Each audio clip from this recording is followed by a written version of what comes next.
This is unfortunately, Dill feels neglected, certainly compared to Atticus's very um, different parenting style, where he does show a great deal of love for his children, protectiveness, and pride. He does, expose them. He doesn't shield them from real life, but he does certainly show a passionate interest in his children. Dill doesn't feel valued by his new stepfather, and this is where he's run away from Meridian, and he's found under the bed in the Finch household. Now, this is interesting. After the trial, telling the truth's not cynical, is it? This is to Aunt Alexandra, and he can't quite believe that this is unfair, and the justice system is wrong, like Jem the Scout. And when he airs his views, Alexandra kind of counters him on it, takes him to task on that, and he doesn't believe it's cynical. She's shocked that a child would seem so cynical, but he just sees it as the truth. And of course, the reader agrees. It is the truth that it's a tragedy that Tom was convicted. And just following this, of course, we hear that Tom dies trying to escape. So the children perceive something that the adults, through their life experience, have been conditioned not to see. They become more narrow-minded, whereas in their naivety or their innocence, the children are more pure and their view is not tainted. Jem, so Scout's older brother here, someone to look up to for Scout, certainly when she's very young. They do have a lot of conflict. Never declines a dare. A born hero within the realm of a child's world. Touching the Radley house was considered something very brave. This is when Jem decides to go back to get his trousers after Nathan Radley has fired the gun when the children escape, having tried to peer into the Radley house. And it's that mature decision to go back because he realizes he's made a mistake. He doesn't want his father to find out that it was them that were trespassing. Obviously, Atticus doesn't really buy Dill's alibi, Dill's excuse that they were playing poker, and that's how he lost his trousers. But Jem goes back because he's aware now of how he should conduct himself, and really about the boundaries of respect and privacy that he should have. And he realizes that his father will be disappointed. Now, Scout at this stage can't perceive why he would take such a huge risk. She still sees Boo as a monster and couldn't believe that Jem would go back just for his trousers. This is when the knothole is cemented up by Nathan Radley in order to prevent Boo from giving more gifts to the children. This side obviously shows Jem's sensitive side. He's weeping, he's crying, because he knows that this has been done deliberately. The tree isn't unhealthy.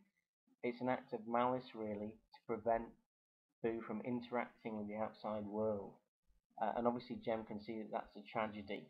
It's a waste. This is the start of part 2. Jem reaches adolescence now. He's starting to mature, and Scout finds that quite troublesome. He's quite difficult to predict, as he's in that kind of hinterland, that middle ground between being a child and adulthood. Now, this is a sign of Jem's maturity as well. He does give Scout advice now. Sometimes she takes that the wrong way and is patronised and tries to fight him, literally, about that. But he does show some maturity. He's trying to give her sound advice, and he does perceive here, in this case, that Atticus, the he that it's referred to, has a lot on his mind with the case. So he wants Scout to rein it in, not to cause him any frustrations or any trouble, so that he can concentrate on things. So he has a sense now of empathy and understanding of his father as a man rather than just as a father. This is the decision to turn Dill in after his runaway. He decides that Dill's Aunt Rachel needs to know Dill's whereabouts, so he has a sense now of what's right and what's wrong. It's not all insulated within a child's world. He understands that there are certain codes and certain rules that are there for a reason in the adult world, and he's moving towards them.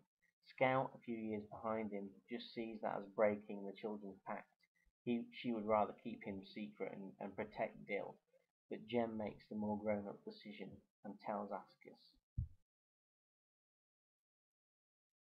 This is Jem's reward, is one sign of affection. Atticus massages Jem's hair, and that's after he refuses to leave. He stands by his father when the lynch mob appear outside Tom Robinson's jail cell, and Scout and Dill are there also.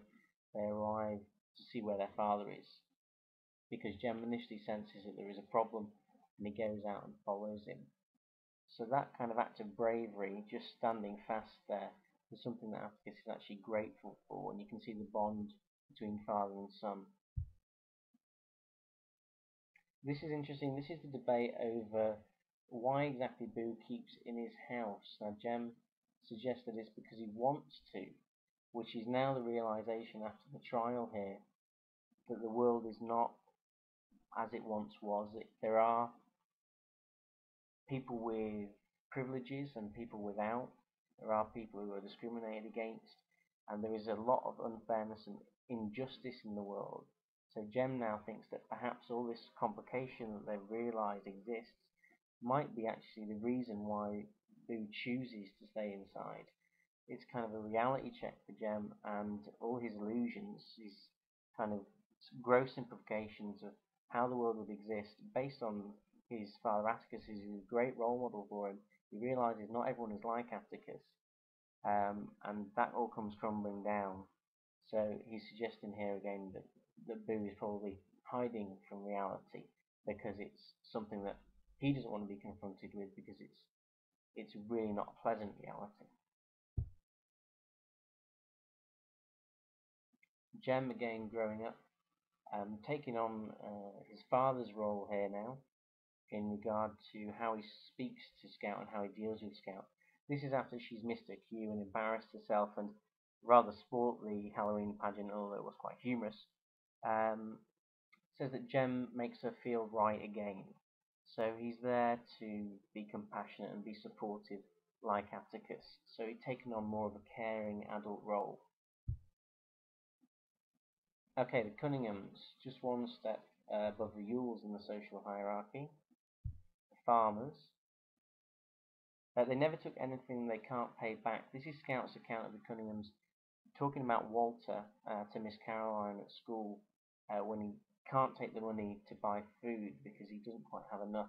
Miss Caroline offers, but Scout, she gets told off for this, but she does speak up to explain why. So they're very proud, very honest people.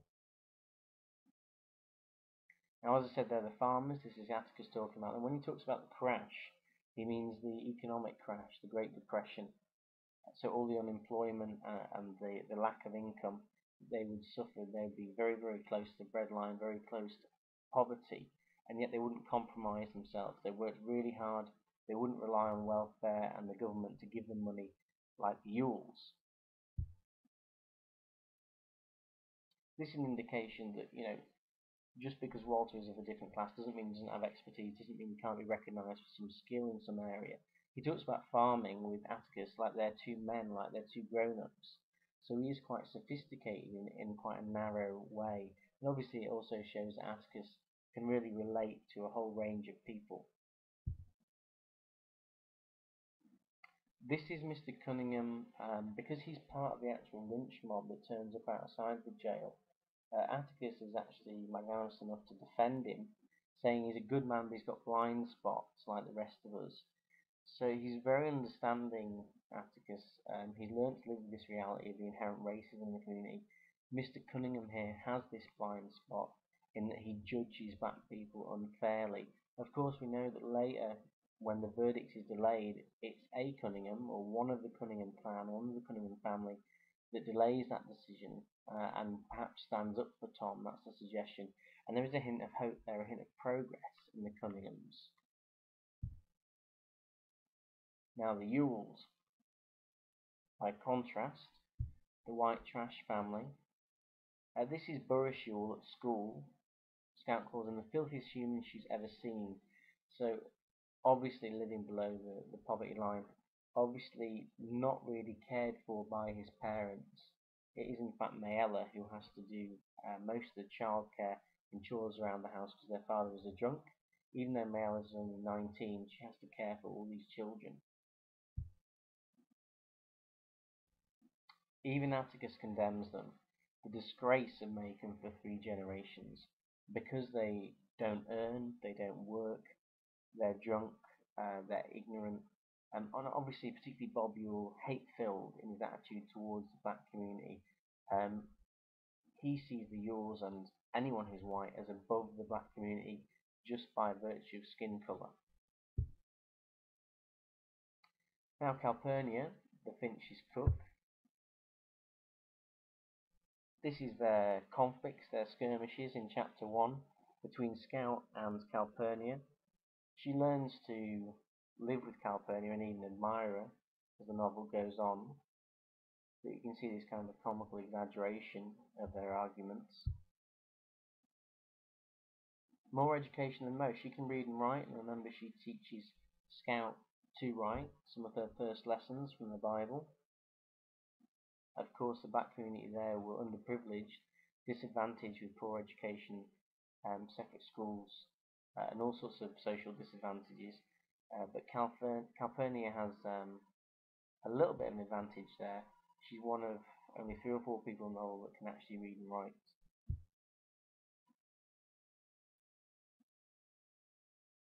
Atticus says he's no intention of getting rid of Calpurnia now or ever. That's in defence of Scout, and he also says that, reinforces that again later, against Aunt Alexandra, who has some prejudices against them having a black cook and wants rid of her. But Atticus is firm. She is firm and fair, and he wants that mother role. He really has a great deal of respect for Calpurnia, and Atticus is prepared to defend her. Now again, Jem giving Scout some constructive advice about how to conduct herself. Scout starts to have a more reasonable attitude toward Calpurnia, less reactionary, less conflict between them. She learns that really she has to give a little to get something. Okay, so this is also showing Scout maturing. Here we have Scout actually starting to admire a little bit. The boys go off by themselves, Dill and Jem, and come up with all sorts of plans regarding Boo Radley and the trial and all sorts of schemes. Meanwhile, Scout's left with Calpurnia, and she does admire some of the female work, or stereotypically, the role of the female to be domestic, to work in the house, some of the skills that Calpurnia has. And Scout's slowly becoming aware that she will eventually, tradition at this time, based on the stereotypes in the 1930s, she will have to move into the female sphere. She can't be a tomboy. Okay, so she has to move towards the domestic sphere, and not only does she have to move towards Calpurnia's domestic sphere, but she also has to move towards the ladies of the missionary society. If she's to fit in, as it were, society as a whole, she has to have more stereotypically feminine qualities.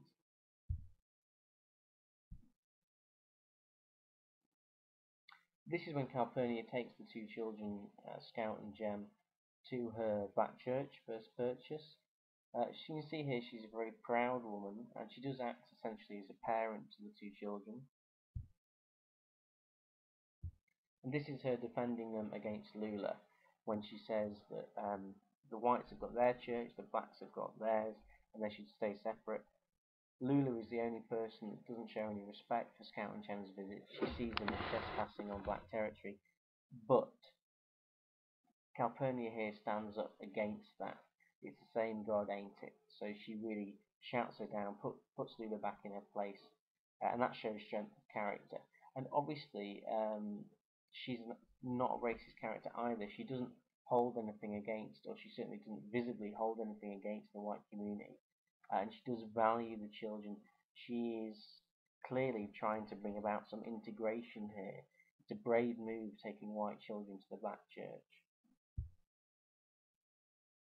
And Alexandra, perhaps not a great role model for Scout, but Scout does take some of her more positive qualities away and does learn something from Alexandra.